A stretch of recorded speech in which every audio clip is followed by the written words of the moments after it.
네, 긴축에 대한 우려가 여전한 가운데 불확실한 시장의 모습이 계속해서 연출되고 있습니다. 이럴수록 또 개별 종목의 매매 타이밍을 잘 잡아야 될 텐데요. 저희 매주 화요일에는 장단 맞춤 전략으로 개별 종목들 매매 타이밍 잡아드리고 있습니다. 오늘도 이분과 함께하겠습니다. 주식명가 MTNW 김충성 어드바이저 나오셨습니다. 안녕하세요. 네, 안녕하세요.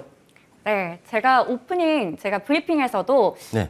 우리 김충성 위원님께서 해성 DS를 미리 선점하셨다 이 얘기를 했거든요. 네네네. 그래서 오늘은 좀 이 부분부터 먼저 전략을 한번 세워봐야 좋을 것 같습니다. 3월 29일에 유망주로 제시해 주셨는데 사실 해성 DS는 워낙에 많은 전문가분들께서 얘기를 해주셨던 종목인데 이 부분을 3월 말에 미리 얘기를 주셨거든요. 그래서 어제도 하나금융투자에서 상당히 또 긍정적인 리포트를 냈고 보셨나요? 11만 원 넘게 목표 주가를 제시하기도 했습니다. 와, 많이 네. 했네요. 그리고 지금 계속해서 신고가 행진 이어가고 있는데 먼저 왜 그때 제시를 하신 건지 앞으로 추가 전략 어떻게 세워보면 좋을지 얘기 부탁드릴게요. 사실 이 반도체 관련 섹터들은 사실 좋지가 않았어요. 근데 상대적으로 보면은 좋은 이슈들이 좀 많이 나왔단 말이죠. 특히 삼성전자라든지 이 반도체 관련 좀 이름 있는 업체들이 뭐 투자라든지 이런 부분들이 계속적으로 이루어지고 있는 상황이었습니다만은 사실 좋지가 않았죠. 온통 뭐 원자력, 뭐 건설, 기타 등등 계속적으로 시장에서 부각이 되는 이슈들 그런 또 섹터들만 좀 가는 이런 상황이었습니다. 사실 실제로도 제가 언급드렸었던 그 시점만 놓고 보더라도 주가는 사실 좋지는 않았습니다. 네. 그런데 역으로 보면은 관련 뭐 긍정적인 이슈들도 계속적으로 나오고 있는 이런 상황에서 주가가 좀 약간의 눌림을 준다? 어찌 보면은 좀 더 이제 저가 매수를 자극할 수 있는 또 가격 매력을 발생시키고 있는 과정이라고 보시는 것이 맞을 것 같아요. 차트들 좀 나오고는 있습니다만 바로 이러한 시점이었단 말이죠.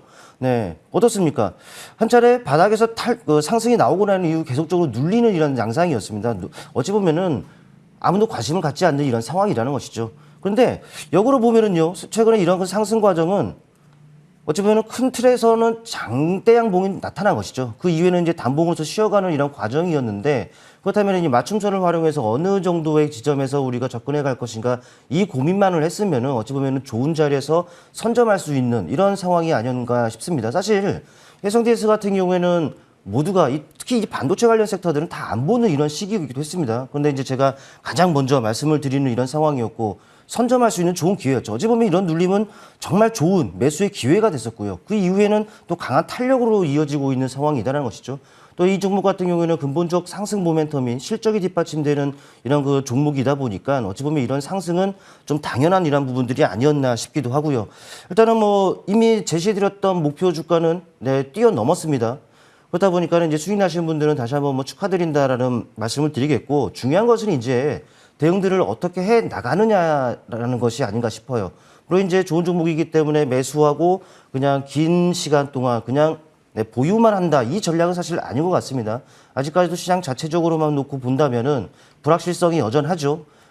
그렇다 보니까 시장을 제한할 만한 요인들이 해소되는 또 소멸되는 이런 부분들이 아니다 보니까는 어느 정도 좀 끊어줄 땐 끊어주고 또 눌리면 다시 잡는 이런 전략도 필요한데 이런 장중 대응이 그만큼 좀 중요하다는 부분들 여러분께서 좀 참고를 좀 하셨으면 좋겠어요. 네.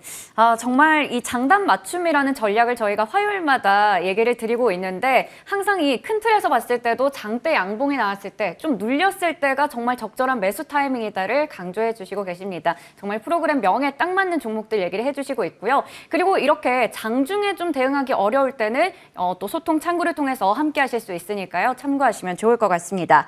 네. 그리고 4월 12일에 제시해 주셨던 이츠안불 이 종목 역시나 거리두기가 전면 해제 됐고 다음 주부터 실외 마스크 착용 해제에 대해서 또 논의를 한다 이런 얘기가 나오면서 어제도 강했거든요. 이 종목도 한번 계속해서 가져가 볼까요?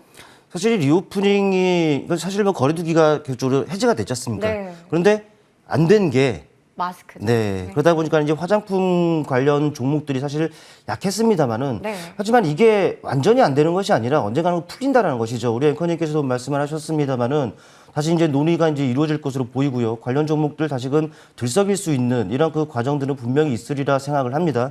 일단 차트를 통해 보시면은 아시겠습니다만은 일단 바로 이 과정이었죠. 네, 바로 장대 양봉입니다. 그렇다면은 그 이후에는 좀 쉬어가는 과정, 단봉으로 쉬어가는 과정에서 맞춤선을 활용해 볼 수가 있을 텐데 사실 여러분께 말씀을 드렸던 시점은 바로 이 시점이었습니다. 뭐 장 개장 전이었습니다만은 네, 그 출발하고 난 이후에는 좀 눌렸죠. 그러나 이 눌림 과정은 어찌 보면 맞춤선과 수렴하기 위한 다시 말씀드리면 우리는 이 장단 맞춤이라는 것이 따라가는 매매는 아닙니다. 좀 기다렸다 느긋하게 하는 이런 매매이기 때문에 어찌 보면 이런 눌림은 조금 더 우리에게 좋은 가격을 주기 위한 하나의 과정이었다라고 판단을 하는 것이 맞을 것 같아요. 그 다음날 한번 쉬더니 그리고 탄력이 붙습니다. 또 이 과정에서 역시나 거래량도 제법 실렸기 때문에 역시나 그 장 전반적인 상황을 고려한다면은 역시나 한번 수익 실현할 부분들은 해주고 또 내려오면 다시 잡는 이런 전략들도 상당히 유효하다는 것이죠.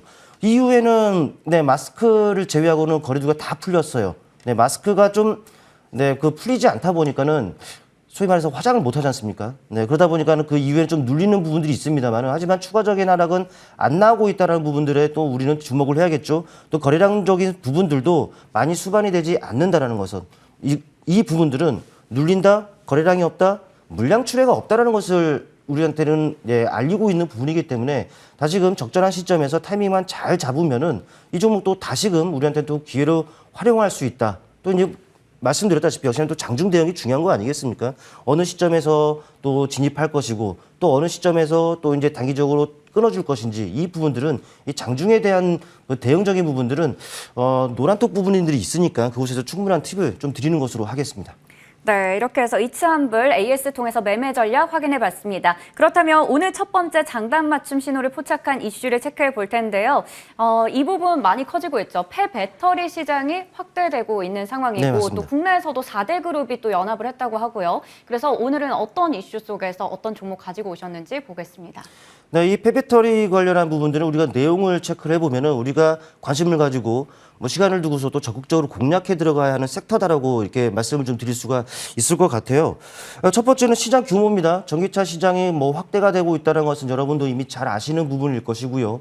수요, 공급. 물론 이제 이런 수요에 비해서 공급, 뭐 이런 부분들도 당연히 뭐 배터리와 관련한 부분들이 좀 늘어날 수밖에 없는 부분이고 쌓이긴 마련이겠죠. 폐배터리와 관련한 부분들.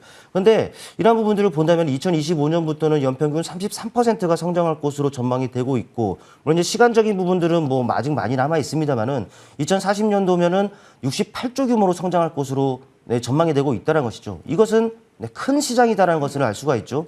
또 두 번째 같은 경우에는 이런만 들어도 다 아는 4대 그룹이 지금 나서고 있습니다. 뭐 삼성, LG, SK 여기에 현대차 그룹까지도 이제 발벗고 나서고 있다라는 것은 아무래도 이 시장 큰 시장에 이어서 큰 기업들이 나서고 있다. 분명히 우리에게는 충분한 매매 팁으로 작용을 할 것이라고 판단이 됩니다. 당연히 이 이슈적인 부분들을 우리가 좀 체크해야 하고 넘어가야 되는 상황이다라고 말씀드릴 수 있겠습니다. 네, 그래서 어떤 종목 가지고 오셨을까요? 네, 아무래도 이제 대장주 비슷한 종목을 선정을 해야 되는 것이 맞겠죠. 네. 네, NPC를 좀 선정을 했습니다. 이 NPC 같은 경우는 여러분도 아시겠습니다만은 이 폐배터리 관련 대장주로 이제 분류되어 있는 상황이고 현대글로비스와 함께 이 폐배터리 전용 용기를 공동으로 개발하고 또 이제 특허까지도 뭐 얻는 이런 종목이라고 볼 수가 있을 것 같아요. 일단 차트를 통해서 보시면은요. 흐름들 최근의 모습들이 상당히 재미없게 흘러가고 있습니다. 뭐 지난해 후반 강한 탄력을 나타내는 이후 계속적으로 별다른 움직임이 없이 내내 늘어지는 이런 양상을 보이고 있는 상황이라는 말이죠. 그런데 지난해 후반 이런 그 강한 탄력 과정에서 큰 의미에서 보면 장대 양봉이 그려져 있다는 것을 알 수가 있습니다. 그 이후에서 충분하게 단봉으로서 이렇게 쉬어가고 있는 과정인데 이는 방향성을 모색하는 과정이기 때문에 방향성은 체크하고 갈 필요가 있겠죠. 이 과정에서 맞춤선은요, 사실 많이 낮습니다. 첫 번째로 우리가 진입해야 할 가격선은 한 8,700원 선이고, 두 번째로는 8,000원 정도에 놓여 있습니다만은 주가는 조금 올라와 있는 상황이에요. 그러나 뭐 조금의 눌림의 과정을 준다 하더라도 융통성을 발휘해서 뭐 제가 봤을 때는 9,500원 아래의 가격에서는 충분히 접근 가능하다라는 말씀을 드릴 수가 있겠고 추가적으로 더 늘린다면은 제가 선을 딱 그어놨는데 이 구간에서는 충분하게 분할 매수로도 접근 가능하다라는 말씀을 드릴 수가 있겠고 현재 시점에서 가격 전략은요 바로 이 고점대 가격이죠. 마디 가격인 11,000원 정도를 목표 주가로 설정을 해드리도록 하겠고 손절 가격은요 7,500원 설정하겠습니다. 어찌 보면은 조금 더 하단으로 갭이 큰 만큼 충분히 눌림을 이용해서 여러분께서 진입을 한다면은 분명 향후엔 좋은 결과가 있으리라고 판단합니다. 네, MPC 목표 주가 11,000원, 손절가 7,500원까지 체크해봤습니다. 그럼 두 번째 장단 맞춤 신호를 포착한 이슈로는 충전소 관련주인데요. 아모센스를 가지고 오셨네요. 네, 맞습니다. 어찌 보면 NPC와 마찬가지로 전기차와 좀 연관이 있는 그 네. 섹터와 또 종목이다라고 할 수가 있는데 일단 저는 이 무선 충전 쪽으로 이 대표 종목이란 말이죠. 뭐 세계 최초로 뭐 차페시티를 개발했다라는 이런 이슈도 좀 있는 상황이고, 계속적으로 있어왔던 그 내용이긴 합니다만은 지난주쯤에 미국에서 뭐 수요와 공급, 이 전기차와 관련해서 수요가 계속적으로 늘어나고 있는 상황입니다만은 그 인프라와 관련한 특히 충전과 관련한 부분들은 턱없이 부족하다라는 부분들이 지적이 되어 왔습니다. 그런데 뒤이어서 나온 이슈가 좀 흥미롭습니다. 뭐 내년이면은 달리면서 충전이 되는 도로, 네, 무선 충전 도로가 이제 나올 것이다라고 해요. 물론 이제 내용을 본다면은 극히 일부에 지나지 않는 그 지역적으로 뭐 국한이 되는 이런 부분들이 있습니다만은 하지만 이 지역적으로 계속 좀 넓어간다, 뭐 이런 부분이 계속적으로 상용화된다라면은 이거야말로 뭐 혁신이 아닌가 싶습니다. 당연히 우리가 관심을 두고서 또 앞으로 이제 커지고 있는 시장이기 때문에 이 부분들도 어찌 보면은 크게 네, 작용을 좀 해야지 되는 부분들, 또 우리가 또 기억하고서 또 체크를 계속적으로 해 나가야 되는 섹터이기 때문에 당연히 우리가 좀 주목해야 되는 섹터다라고 말씀드릴 수 있겠습니다. 네, 저희가 이 전기차라는 큰 틀에서 또 김충성 위원님께서는 폐배터리 또 충전소 관련주들을 각각 두 종목씩 제시를 해주셨습니다. 이 부분들 참고하시면 좋을 것 같은데요. 특히 아모센스는 가격 전략까지 한번 좀 더 자세하게 세워볼까요? 네, 아모센스의 모습을 본다면은 누가 보더라도 이 장단 맞춤에 딱 들어맞는 이런 패턴이라고도 네. 볼 수가 있어요. 일단 차트를 통해서 이제 바로 들어가 보겠습니다. 뭐 흐름을 보시면 아시겠습니다만은 어떻습니까? 내내 좀 약간 고점들을 낮추면서 고점이 우하향을 나타내는 이런 부분들이 계속적으로 그려졌다는 말이죠. 단기적으로 누가 보더라도 하락 추세가 그려져 있는 상황이었습니다만은 하지만 최근에 이제 변동성이 확대되는 과정에서 조금은 심상치 않은 이런 모습들이 그려집니다. 변동성이 확대가 되면서 장대 양봉이 그려지는데 역시나 이 과정에서 하락 추세를 벗어나면서 우리한테 유의미한 시그널을 알리고 있는 상황이다라고 여러분께서 인식을 좀 하시면 될 것 같아요. 이런 장대 양봉 이후에 어찌 보면은 또 단봉으로서 쉬어가고 있는 이런 과정이란 말이죠. 그렇다면 우리가 맞춤선을 활용해서 잘 공략해 들어간다면은 역시나 뭐 저점 매수는 저점 매수인 것이고 앞으로 나타나게 될 이런 거 추세 형성 과정에서 좋은 결과를 얻지 않을까 이렇게 기대를 해볼 수가 있는데 맞춤선의 가격은요. 현재 시점에서는 19,500원 정도의 가격이 놓여 있습니다. 그리고 이게 바로 1차입니다. 여러분께서 살짝 눌리면은 거의 지금 근접이 되어 있는 가격입니다만은 살짝 눌리는 시점, 네, 1차적으로 19,500원 정도의 가격이면은 일단은 무난하게 진입 가능하다라는 말씀드리겠고, 2차적으로는 조금 더 아래의 가격입니다. 약 18,500원 정도의 맞춤선이 놓여 있어요. 네, 2차 매수 가격이 되겠죠. 이런 부분을 딱딱 네, 맞춰서 하기가 좀 귀찮으신 분들이라면 제가 선을 그어놓은 구간이 있으니까 이 밴드 안에서는 여러분께서는 매수 구간이다. 이 안에서 분할 매수한다라는 이 전략으로서 이 종목을 바라보셔도 무난할 것으로 보이고요. 현재 시점에서는 바로 앞단의 가격이죠. 바로 전고점 부근의 가격입니다. 바로 23,000원 정도인데 23,000원 정도의 가격을 목표 주가로 설정해 드릴 수가 있습니다. 그리고 리스크 관리도 당연히 네, 해야 되는 부분들이기 때문에 최근 상승이 유발됐었던 지점이죠. 네, 17,000원 정도의 가격을 손절 가격으로 설정하고 대응한다면 역시나 무난한 대응일 것이다라는 말씀 드려보겠습니다. 네, 아모센스까지 저희가 가격 전략 세워드렸습니다. 저희 이 시간 매주 화요일에는 이렇게 장단 맞춤 매매 전략을 세워드리고 있습니다. 여러분 많은 관심 부탁드리겠습니다. 지금까지 주식명가 MTNW 김충성 어드바이저와 함께했습니다. 고맙습니다. 고맙습니다.